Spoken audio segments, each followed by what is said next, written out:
ఆత్మహత్య చేసుకున్న భార్య శవాన్ని శ్మశానానికి తరలించి దహన సంస్కారాలకు ఉపక్రమించాడు భర్త. ఆమె మరణ వార్త తెలిసి శ్మశానానికి చేరిన బంధువులు ఎందుకో అనుమానపడ్డారు. పోలీసుల్ని పిలిపించారు. దీంతో కథ అడ్డం తిరిగింది. చిత్తూరు జిల్లా కలికిరి పోలీసులు ఒకరోజు దాసరి శివ అనే యువకుడి ఇంటికి చేరుకొని ఇంటరాగేట్ చేశారు.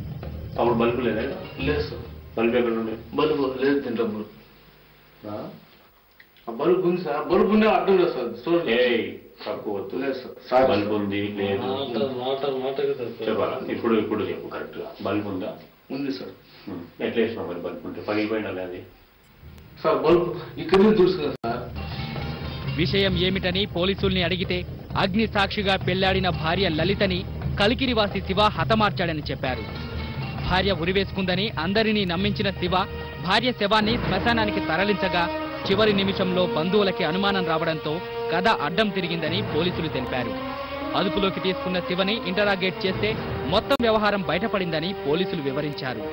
ఆ అమ్మాయిది ఆత్మహత్య కాదు, ఆ అమ్మాయిని గొంతు నురిమి చంపేశారని చెప్పేసి మాకు రిపోర్ట్ రావడం జరిగింది. దాని మీద మళ్ళీ మేము అనుమానం అని చెప్పేసి మళ్ళీ కంప్లైంట్ని వాళ్ళని విచారించాము. ఆ విచారణలో మళ్ళీ వాళ్ళు భర్త మీద అనుమానం చెప్పారు. ఆ భర్తను తెచ్చి స్టేషన్లో విచారించిన తర్వాత ఇంటరాగేట్ చేస్తే ఆ భర్త గారు అడ్మిట్ అయ్యారు. అతని అఫెన్స్ని అడ్మిట్ అయ్యారు, ఏ విధంగా చంపారనేది. భార్య ప్రవర్తనపై అనుమానంతోనే ఆమెను ఉరివేసి హతమార్చానని శివ అంటున్నాడు.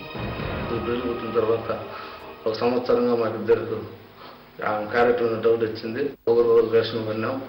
ఆమె నన్ను కొట్టింది, నేను ఆమెను కొట్టినాను. కొట్టిన తర్వాత మే నెలలో 22వ తేదీ మాకు రాతరాటపడి అమ్మాయిని బాగా కొట్టినాక ఆమె నన్ను కొట్టింది. కొట్టిన తర్వాత ఆ కోపంలో గొంతును చేయబడింది. ప్రేమించి పెళ్లాడిన భార్యని కేవలం అనుమానంతో హతమార్చిన శివ కన్నపిల్లలిద్దరినీ అనాథల్ని చేసి జైలుకు వెళ్లాడు.